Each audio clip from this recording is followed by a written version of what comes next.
Hey, what's up? This is Rodney, and I'm back just to give my review over episode 2, season 8 of The Real Housewives of Atlanta. So this season basically started off, this episode basically started off with with Sheree and Kenya still arguing from the last episode. Things calmed down a little bit. Kenya apologizes for calling Sheree a bitch ass. Then Kenya basically walks off. Mallory approaches Kenya. They start to talk. Really, it was nothing really and truly. Peter and Cynthia start to talk. They have a little conversation on the side. And Peter lets it be known that he doesn't like the way, I guess, Cynthia's entrance into the party. Just like a nigga. Nigga, you been on the World Wide Web caressing another bitch's neck. And now you mad. Because your main. You know how y'all like to put these titles on main and shit. You know if you got a main, that mean you got a side. Now you mad because your main done came down them stairs looking like a bad bitch. Once I say Cynthia gave me so much life when she walked her ass down those stairs and threw that motherfucker. And threw that motherfucking whatever she had on over her motherfucking shoulder. I said, come on, bitch. So anyways, he gets upset. They're trying to have a conversation, and one thing I will say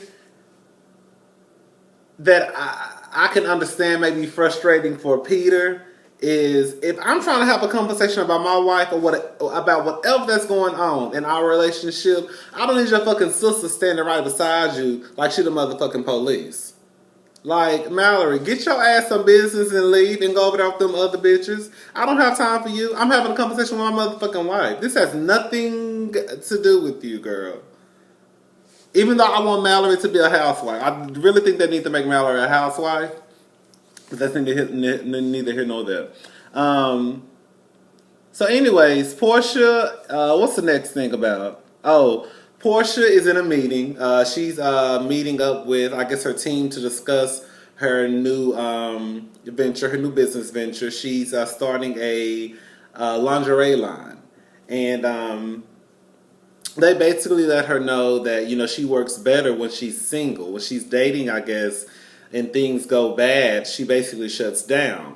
And, the whole time I'm sitting here thinking, she's like, basically talking about Duke all in a meeting. That Duke is her boyfriend. And I'm like, girl, you don't remember what happened to you last time when you let this nigga have all the control and the power over you, Cordell, bitch? You was assed out damn near homeless. In the mall, remember she was in the mall? She couldn't afford to buy them damn shoes.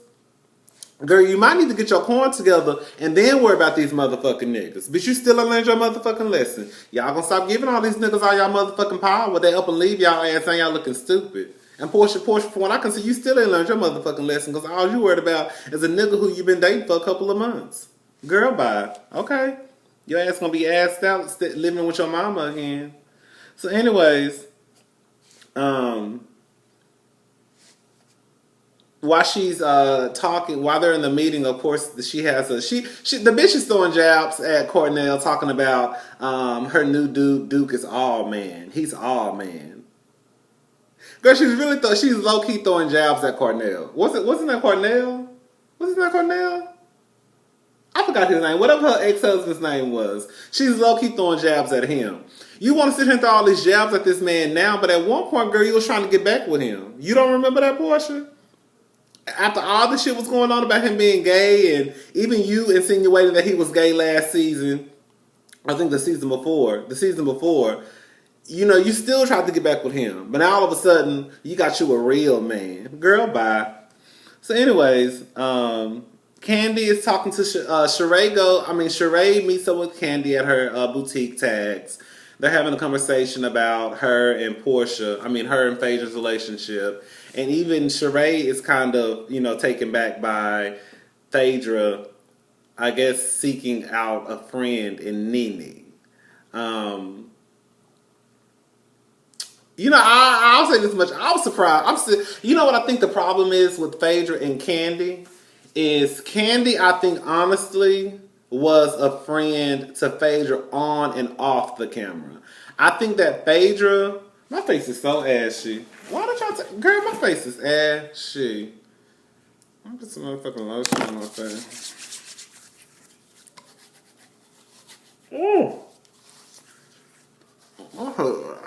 shit. Why y'all didn't take my?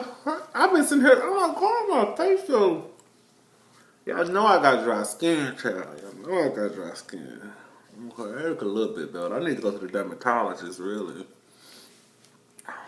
Okay. So, anyways, I think what it is, I think Candy was a friend to Phaedra on and off the camera.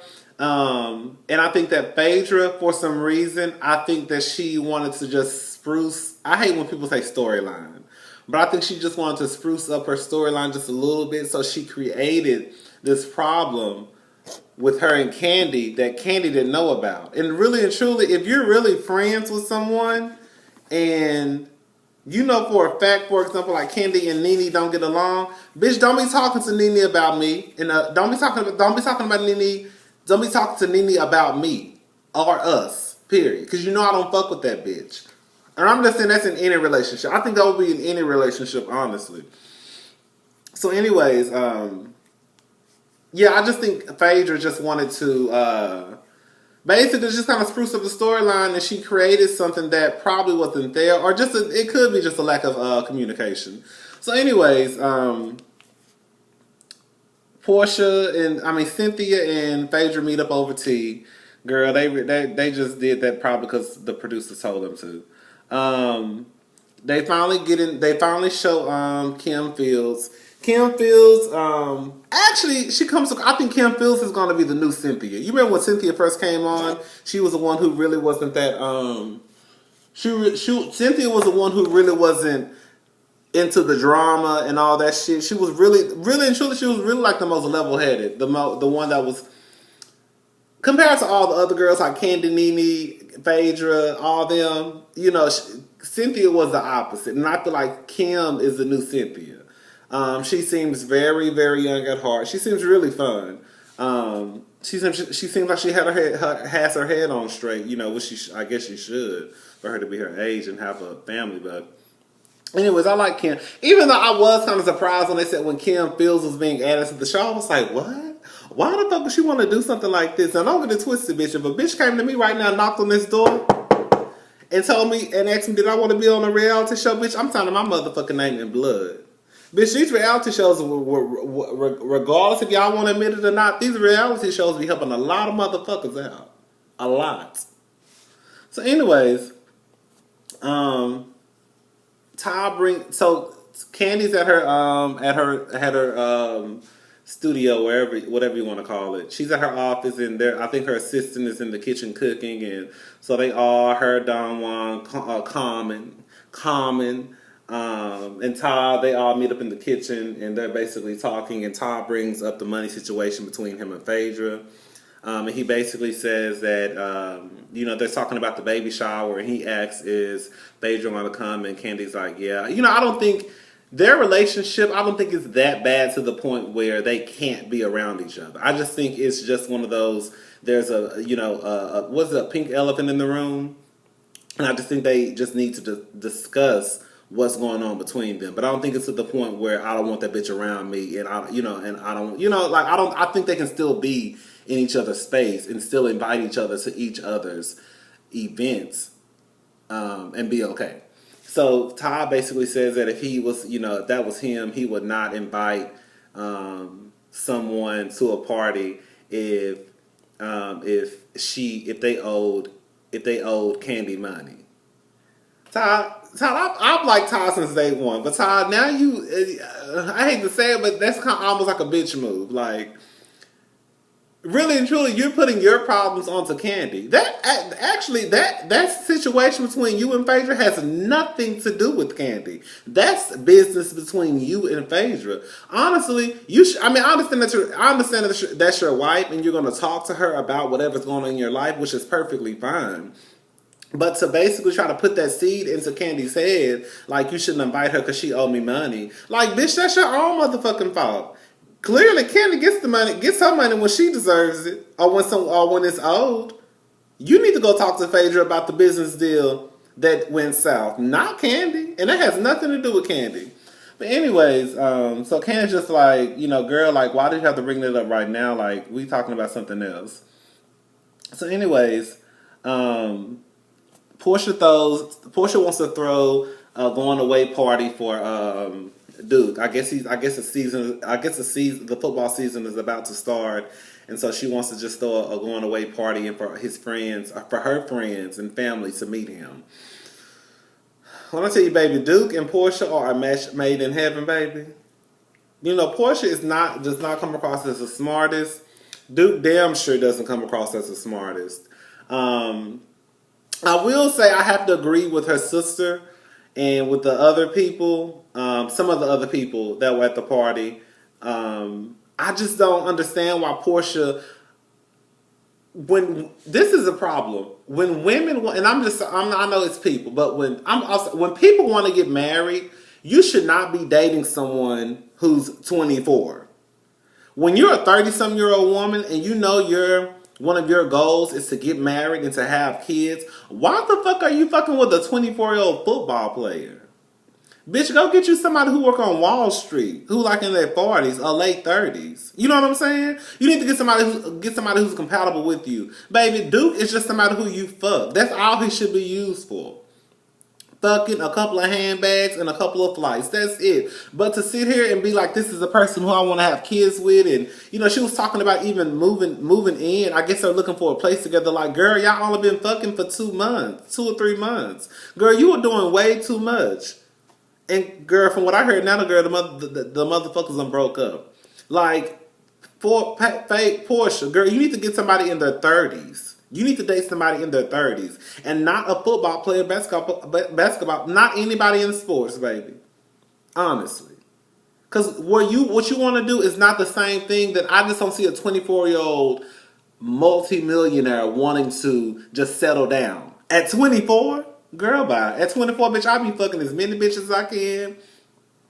Bitch, tricking off money probably, flying places, buying shit. You know, I would just be living my life at 24. I damn sure won't be thinking about starting a motherfucking family and getting married. Are you kidding me? Girl, bye. Girl, and then all of a sudden, girl, they bring up the fact that this motherfucker, I guess, like trannies, girl. I was like, ooh. Girl, now that's some tea I ain't never heard before. So clearly, Duke like trannies, girl. Girl, he liked the trannies, baby. He liked trannies and porn stars. But you know, I always thought Duke was suspect from that first time he walked into that hotel room with that backpack on him and he opened up his motherfucking mouth. But that's neither here nor there. I'm not trying to, spread nobody's business. What else? Oh, Candy and Phaedra meet up to discuss their friendship. Candy basically lets it be known, like, bitch, I didn't appreciate you going to Nene talking about me and our friendship. Like, if we really supposed to be cool, bitch, you come to me. You know, you and Phaedra, you and Nene didn't even like each other, bitch. All of a sudden, bitch, y'all supposed to be. I don't like Phaedra. Phaedra is a motherfucking con artist. She's a crook of all crooks.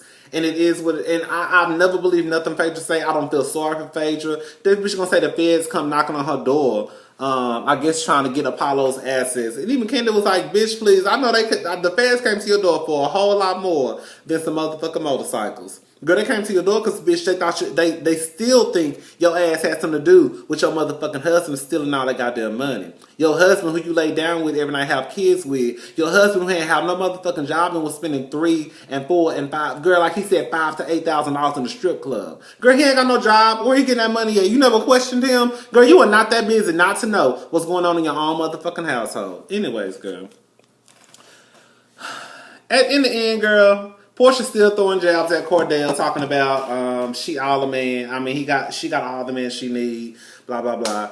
I'm about to run out of time. This episode was pretty good. It was good. You know, it's not slow. You know, I think they're doing a pretty good job. I mean, honestly, you know what's so crazy? I just thought about this. The show is pretty good. I don't even think about Nene Leakes, honestly. The first episode, I didn't think about Nene. In the second episode, I didn't think about Nene. Like, I think the show was actually fine. I know they said the ratings dropped from the first episode. I guess the first episode of every season, the ratings weren't as high. But it is what it is. You know, I'll be back next week with the episode 3 review.